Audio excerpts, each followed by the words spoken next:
या तो इच्छा है टच करने की, स्पर्श,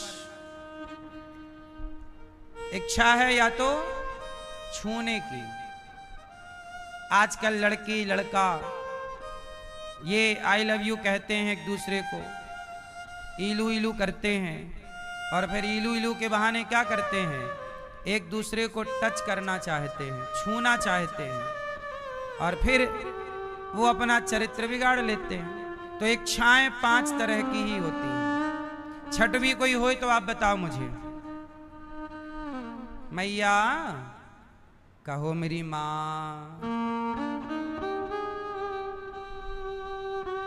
है कोई इच्छा आपके अंदर, कोई इच्छा है? छठवीं, इच्छाएं हमेशा 5 तरह की होती हैं।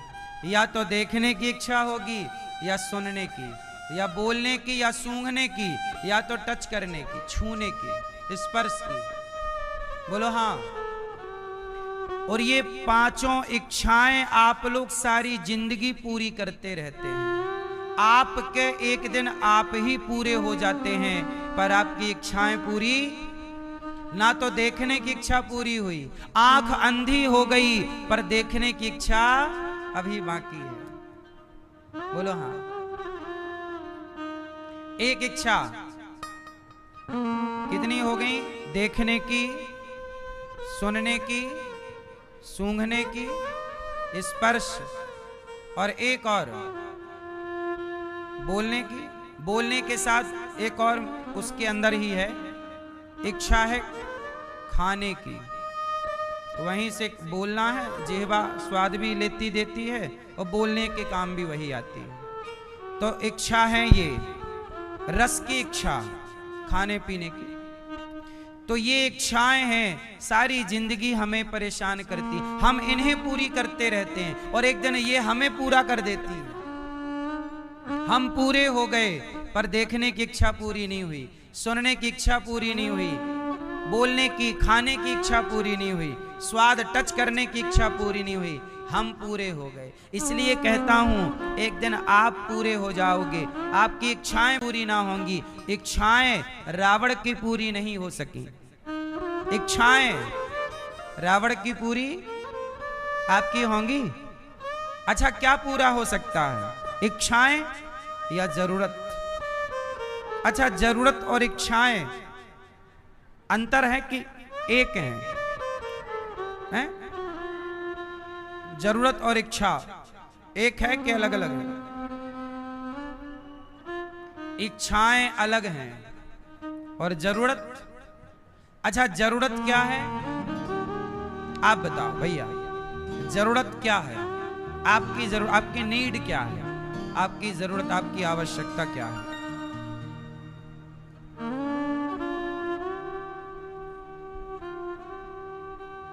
क्या जरूरत है आपकी? हाँ बोलो।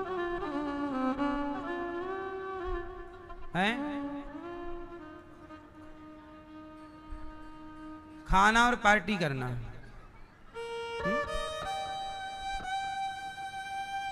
हमारी जरूरत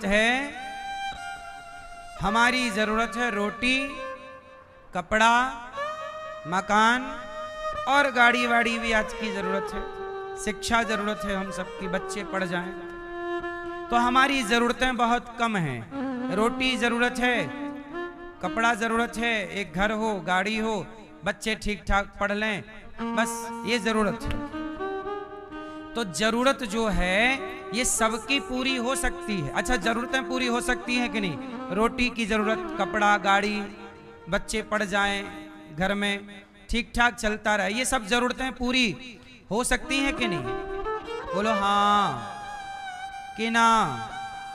जरूरतें रिक्शे वाले की भी पूरी हो जाती हैं, जरूरतें मजदूर की भी पूरी हो जाती हैं, जरूरतें काम वाली बाई की भी पूरी हो सकती हैं, लेकिन इच्छाएं रावण की भी पूरी नहीं हो सकती। इसलिए जिंदगी जरूरत के हिसाब से जिया करो, इच्छाओं के हिसाब से नहीं। व्यवस्था में प्रसन्न रहे, वही जीवन जीना जानता है। इसलिए कल कौन सी परिस्थिति आ जाए, कल कौन सा समय आ जाए, आज अच्छे समय पर हो, मखमल के गद्दे पर हो, कल जमीन पर भी सोना पड़ सकता है। आज 10,000 के जूते पहन के चल रहे हो, कल नंगे पांव भी दौड़ना पड़ सकता है। बोलो हाँ। इसलिए जो हर परिस्थिति में रह सकता है वही इस जीवन को जी सकता है आनंद से। इसलिए हर परिस्थितियों का सामना करना और जितना ईश्वर ने दिया उसमें ईश्वर का धन्यवाद करना, संतुष्ट रहना, यही जीवन का सार है, यही जीवन जीने का ढंग है। इतनी बात समझ लोगे तो जीवन जीना सीख जाओगे। आज लोग जीवन जीते नहीं हैं, जीवन को ढोते हैं और ढोते ढोते रोते हैं। आज लोगों को जीवन जीना थोड़ी आता है, परेशान हैं, परेशान होके रो रहे हैं, व्यर्थ में ही रो रहे हैं, ढो रहे हैं, जिंदगी बोझ बन गई है, बोझ। कई लोग तो परेशान हो गए हैं, कई लोग सोच रहे हैं अब तो मर जाएं। नहीं, जिंदगी बहुत खूबसूरत है, आपको पता ही नहीं चला। भागवत जी जब सुनोगे पता चलेगा कि जिंदगी कितनी सुंदर है। इस जीवन में क्या क्या कर सकते हैं, कर लेना चाहिए। सुखदेव जी, भगवान वेद व्यास जी कह रहे हैं, जन्माद्यस्य यतोऽन्वयादितरतस् चार्थेष्वभिज्ञः स्वराट् तेने ब्रह्म हृदयादि कवये मुह्यन्ति यत्सूरयः तेजो वारि मृदां यथा विनिमयो यत्र त्रिसर्गो मृषा धाम्ना स्वेन सदा निरस्तकुहकं सत्यं परं धीमहि। सत्यम परम धीमहि, सत्य स्वरूप परमात्मा का ध्यान। कैसे भगवान? स्वानैव राजतीति स्वराट, जो स्वयं प्रकाशित हैं, जिन्हें किसी से कुछ सीखने की, कुछ ग्रहण करने की आवश्यकता नहीं, जो सर्वशक्तिमान है, उस सत्यम परम धीमहि परमात्मा का हम ध्यान करते हैं।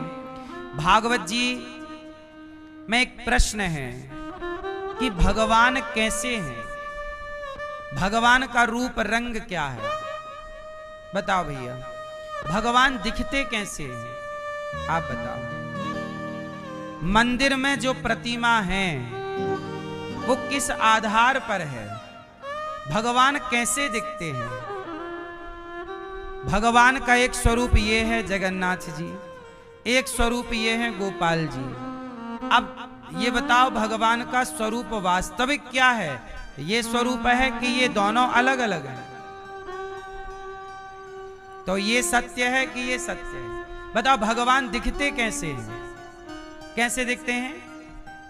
आप बताओ भगवान कैसे दिखते हैं? वास्तविक स्वरूप क्या है भगवान? आप बताओ।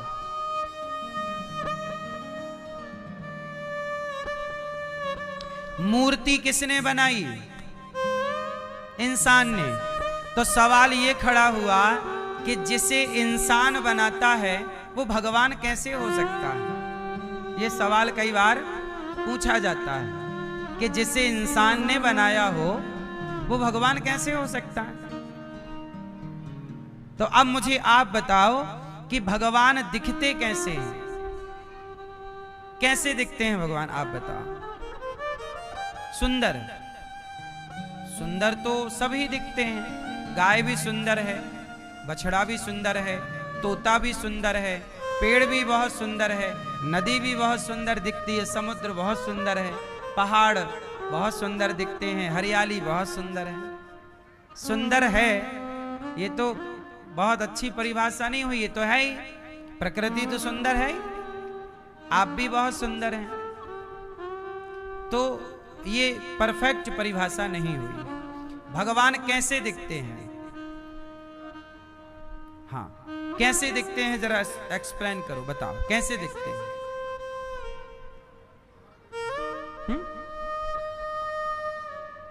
सुनो, आप बताएंगे मैया भगवान कैसे दिखते हैं? कैसे हैं भगवान? गोरे हैं, काले हैं, सांवले, कैसे हैं भगवान?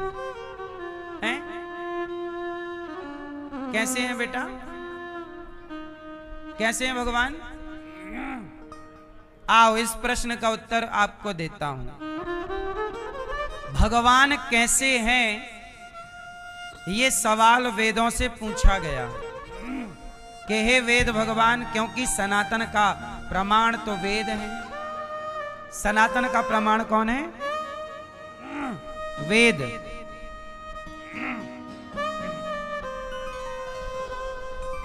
तो वेदों से पूछा गया कि भगवान कैसे हैं।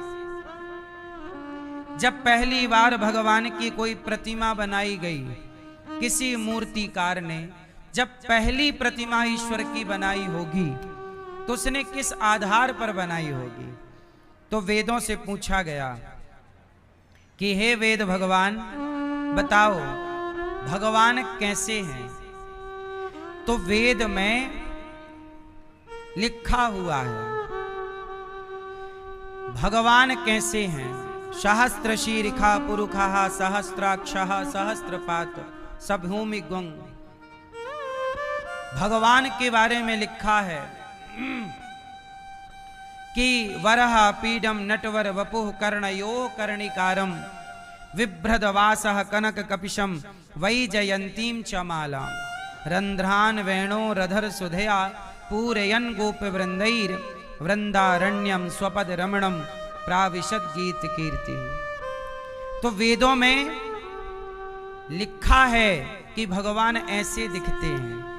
जैसे चोर आपके घर चोरी करे और आपने देख लिया और चोर भाग गया, तो पुलिस आपसे कहेगी बताओ चोर कैसा दिखता था, फिर उसका स्केच बनवाया जाएगा। हाँ, उसकी आंख कैसी थी? ऐसी। फिर नाक कैसी थी? ऐसी। गाल कैसे थे? माथा कैसा? बाल कैसे? है ना? जब बनवाया जाएगा पूरा तो उसका हुलिया तैयार हो जाएगा कि नहीं? बोलो हाँ। और चोर पकड़ जाएगा कि नहीं? जोर से बोलो हाँ। तो जिसने देखा है वो देखने वाले चोर का हुलिया बनवा सकता है। बोलो हाँ। तो जिन ऋषि मुनियों ने भगवान को देखा है, उन ऋषि मुनियों ने वेद पुराणों में लिखा कि भगवान की आंख ऐसी है, कान ऐसे हैं, बाल ऐसे हैं, हाथों पर बांसुरी है, तो राम जी के हाथ पर धनुष है, तो भगवान विष्णु के हाथ में चक्र है, शंख है, गदा है, पद्म है। जब सब कुछ लिखा तो मूर्ति बनाने वाले ने पहले वो वेदों में लिखी बातों को सुना, पढ़ा और पत्थर उठाया और छेनी उठाई और जैसा जैसा लिखा था, अच्छा भगवान के आंखें ऐसी हैं वैसी बना दिया, गाल ऐसे हैं ऐसे बना दिया, अच्छा हाथ में बांसुरी है बांसुरी ऐसी बना दी, अच्छा हाथ में धनुष है ऐसे बना दिया, अच्छा हाथ में चक्र है ऐसे बना दिया, पांव ऐसे हैं ऐसे बना दिया। जैसा जैसा लिखा था मूर्तिकार ने पत्थर पर वैसा वैसा बना दिया। तो मूर्ति कैसी है? जैसे भगवान है वैसे ही भगवान की मूर्ति है। एक गंदी सी महिला निकलती है और वो निकल करके पुंडरीक के माता पिता का दर्शन कर रही है। तो पुंडरीक के माता पिता का दर्शन करते ही वो गंदी सी लड़की महिला बिल्कुल साफ हो गई, वो पवित्र, उसका शरीर और उसके वस्त्र बिल्कुल सफेद हो गए। और वो दर्शन करके पुंडरीक के माता पिता जाने लगी कन्या। अब जाने लगी तो इस बालक ने, जो माँ के झोले पे हाथ डाल रहा था सोना खोजने, इसने पुंडरीक ने अपने उस कन्या से कहा कि देवी रुको, आप कौन हो? आप जब आई तो बड़ी गंदी थी, मेरे माँ बाप का दर्शन किया, आप बिल्कुल स्वच्छ हो गई, कौन हो? तब उस कन्या ने कहा कि बेटा मैं गंगा मैया हूं। अच्छा, आप गंगा मैया? तो आप गंदी थी, साफ हो गई? बोले हाँ। गंगा मैया बोली कि तुझ जैसा पापी जब से तुम यहां आए हो ना, कल सुबह तुमने स्नान किया था ना यहाँ। जब तुम जैसा पापी गंगा में स्नान करता है तो मैं अपवित्र हो जाती हूँ। तुम जैसा पापी मतलब तुम कैसे बेटा हो कि बाप की माँ की सेवा तो नहीं कर रहे हो, माँ बाप का पीछा कर रहे हो, चुराने के लिए धन चुराना चाहते हो। बाप के प्रति श्रद्धा नहीं है तुम्हारी, माँ के प्रति आस्था नहीं है। तुम पत्नी के कहने से माँ बाप पर संदेह कर रहे हो कि तुम्हारे माँ ने सोना लेके चली है घर से। अरे उसने सब कुछ तुझे दे दिया है। जब तुम जैसा नालायक बेटा जब गंगा में स्नान करता है मैं अपवित्र हो जाती हूँ, लेकिन तुम्हारे माता पिता बहुत बड़े भक्त हैं और जब मैं किसी भक्त का दर्शन करती हूँ तो मेरे भी पाप धुल जाते हैं। मेरा भी पाप किसी भक्त के दर्शन से धुलता है। ये बात गंगा जी की सुन करके वह बालक पुंडरीक उसका हृदय परिवर्तन हो गया और उसने तुरंत माता पिता के पांव पकड़ लिए, क्षमा मांगी, मां बड़ी गलती हो गई, मैंने आप पर संदेह किया, आप ही मेरे भगवान हैं, मुझे नहीं पता कि कौन ईश्वर है कौन भगवान, मैं माँ बाप को जानता हूं, बस आज से माँ मुझे माफ कर दो, मेरे संग चलो। माँ ने कहा अब आए हैं तो दर्शन कर लें। सवेरा हुआ, सब दर्शन हुआ। फिर वह बेटा अपने माँ बाप को साथ में लेकर सब तीर्थ यात्रा कराया और माँ बाप की सेवा। अब वो पंढरपुर पहुंचा तो पंढरपुर में अपने माँ बाप की खूब सेवा करता। अब पत्नी बोली कि हार वार है। पति ने कहा अब हार वार ये सब तुम रखो, मैं माँ बाप की सेवा करूंगा, तुम्हें मेरे माँ बाप की सेवा करना है तो तुम रहो, नहीं करना तो तुम जाओ। पत्नी थी उसे भी समझ आई। अब वो दोनों पति पत्नी मिलकर माँ बाप की सेवा में लग गए और कुछ दिनों के बाद उनकी पत्नी की मृत्यु हो गई। अब अकेला बेटा अब ये दिन भर अपने माँ बाप की सेवा करता और माँ बाप में ही परमात्मा का दर्शन करता। एक दिन इस भक्त का दर्शन करने रुक्मणी और कृष्ण भगवान द्वारिका से आए तो पंढरपुर पहुंचे। अच्छा बारिश का मौसम था, बारिश का मौसम था तो ये पुंडरीक अपने माता पिता के भोजन के बाद सिर दबा रहा था। तो एक गोद में मतलब एक जांघ पर पिता का सिर था और दूसरी जांघ पर माँ का सिर। एक तरफ ऐसे माँ सोई थी, ऐसे पिता सोया था। तो दोनों माँ बाप का सिर पुंडरीक के कहाँ था? गोद में। तो ये दोनों का सिर दबा रहा था अपने हाथ से। माँ को भोजन बनाए, माँ के कपड़े धोए, माँ के पांव दबाए, पूरी सेवा श्रवण कुमार की तरह। इतनी सेवा माँ बाप की कि द्वारिकाधीश भगवान कृष्ण बोले कि मैं आज पुंडरीक का दर्शन करने जाऊंगा। और देखो वो चल पड़े भगवान। रुक्मणी जी बोली मैं भी चलूंगा, चलूंगी, चलो तुम भी चलो। अब दोनों आए तो भगवान आंगन में पहुंच गए। बेटा, भैया, कुंडलीक सुनो, हम आए हैं द्वारिकाधीश, आओ हमारा दर्शन कर लो। देखो भगवान आंगन में खड़े होके क्या कह रहे हैं? आओ हमारा दर्शन कर लो। तुमने अपने माँ बाप की इतनी सेवा की कि माँ बाप की सेवा से हम प्रसन्न हो गए। सोचिएगा भगवान कब मिलेंगे? जब माँ बाप की आप निष्काम निष्कपट भाव से सेवा करोगे तो भगवान भी खिंचे चले आएंगे। भगवान की खोज नहीं करनी पड़ी। भगवान द्वारिकाधीश आंगन में आए, बोले सुनो, ओ हम आ गए हैं, आओ दर्शन कर लो। तो पुंडलीक जी बोले कि सुनो प्रभु, आप आए हो पर अभी तो हमारी माँ सो रही है, पिता सो रहे हैं और इनके सिर हमारी गोद में है। यदि हम उठेंगे तो माँ बाप की नींद खुल जाएगी, इसलिए आप थोड़ा चुप रहो। भगवान बोले अच्छा हम चुप तो रहेंगे पर कब जागेंगे तुम्हारे माँ बाप? हम खड़े रहेंगे तब तक। बारिश हो रही है और नीचे पानी मिट्टी गब रही है,